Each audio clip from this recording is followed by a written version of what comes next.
Folks, I am here with someone very, very special. A new friend that I made this year that I met in the previous mission trip to the Philippines. Her name is Alex Campbell. Alex, how are you?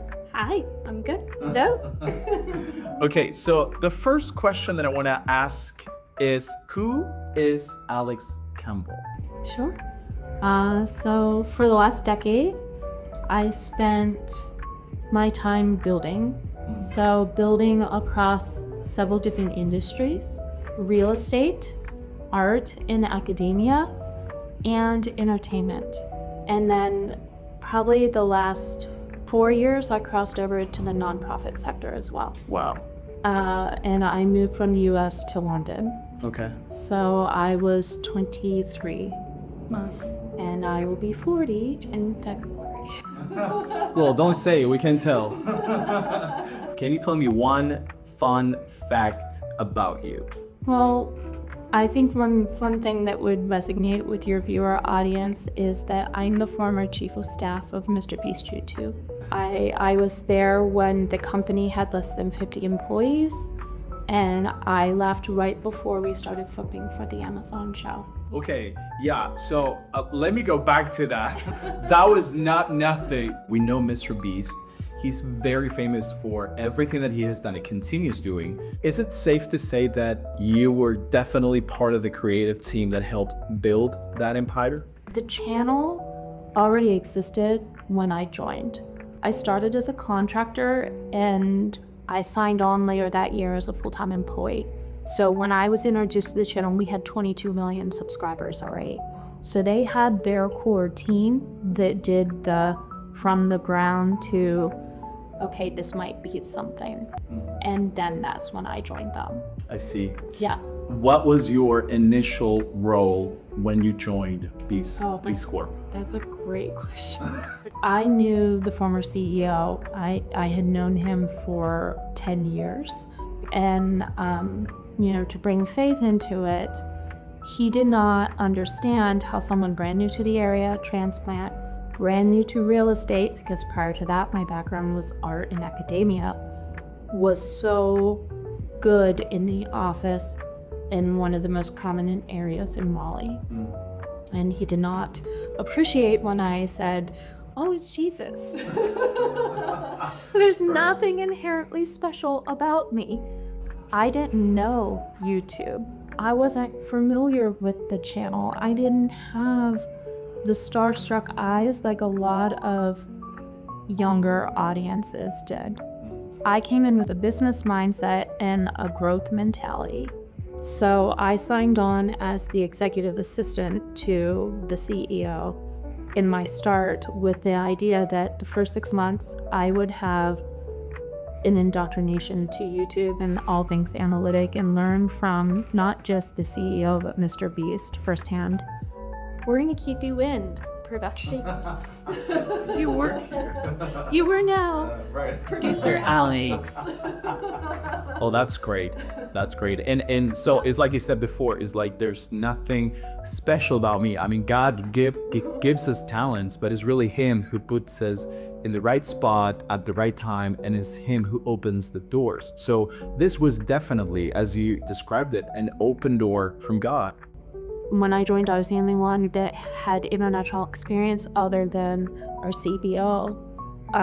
When I joined, my background in new construction and home building taught me the value of materials and how to handle contractors. So when we were building sets, I knew how to ask the contractors, how much does this cost? How much do you have in labor? I'm not okay with this. Your crews need to increase. I'm not paying you for a 10-hour day. I'm paying you till the job is done. There was an incredible team of talented people that all brought a unique skill set to the table that had this perfect storm of, we're going to do something the world has never seen. Wow. I want to circle back to what you said about, well, I became the production manager. I became a coach production. So in the middle of high pressure productions and global projects and millions of dollars at stake, how did your faith in Jesus show up behind the cameras, because there are some inflection points in which you have to choose, okay, do I go with my principles? Do I go with the other principles that are not really my own? So how did you find yourself in that position at some point? Even me taking the job, it's like the Lord was screaming at me and I was trying to ignore it. And eventually I was like, okay, fine, I'll go. I was walking into an environment where I would be the only Christian. When, I was in high stake negotiations, I would pray.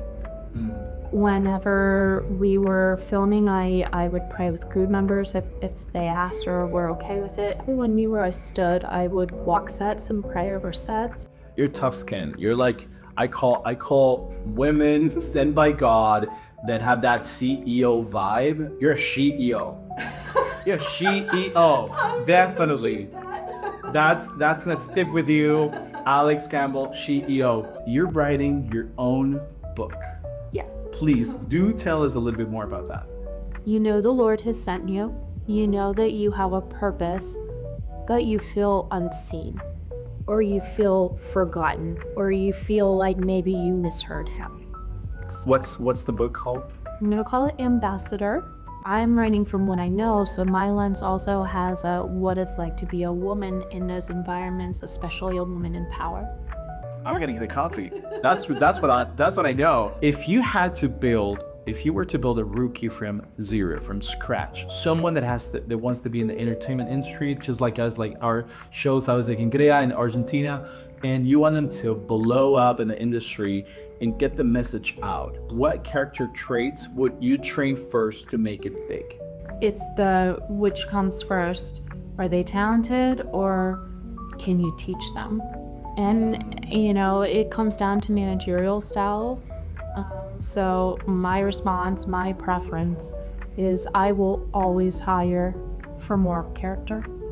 You can't teach that to somebody. You either have it or you don't. Yes. And it's either, and I'm not, just saying exclusively I will only hire Christians, but that's what I know. Moral compass can become a success. We know who we are in God, and we know that He's the one that's going to open the doors. We just have to get ready and prepared, have the right attitude, and as soon as that happens, we cross the door. I guess the last question that I wanted to ask, from your producer lens, of course, would you have years of experience, and I don't, obviously. What do you think about our show? I know you've seen it like bits here and there. Like, what do you think about Salvese Quien Crea? What do you think about these 4 guys that came out of nowhere and started to preach the gospel through humor and news and all of that? What would you say? I love what you're doing. Anything worth building sometimes takes a little bit to build. But we don't work on a human timeline, we work on the Lord's timeline. Amen. And when you use humor to talk truth, it can do one of 2 things. It can disarm people that might otherwise not be receptive to the word, or it can meet people that use humor to cover hurt. So keep doing what you're doing. Wow. I'll take it. And I'm sure everybody at the SQC, la mesona SQC, everybody back at the studio, I know that they'll very much appreciate what you just said.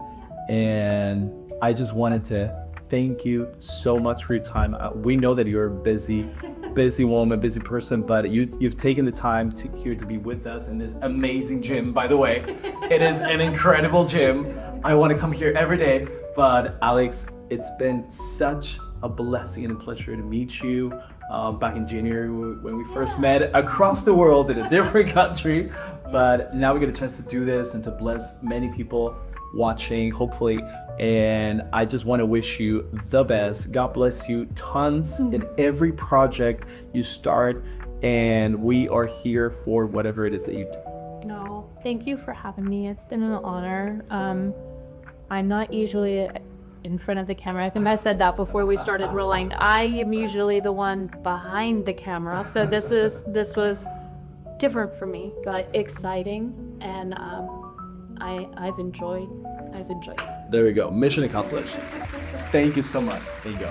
How do I say? Oh, Yeah. Salvese Quien Crea, and the phrase is lo mejor está por venir.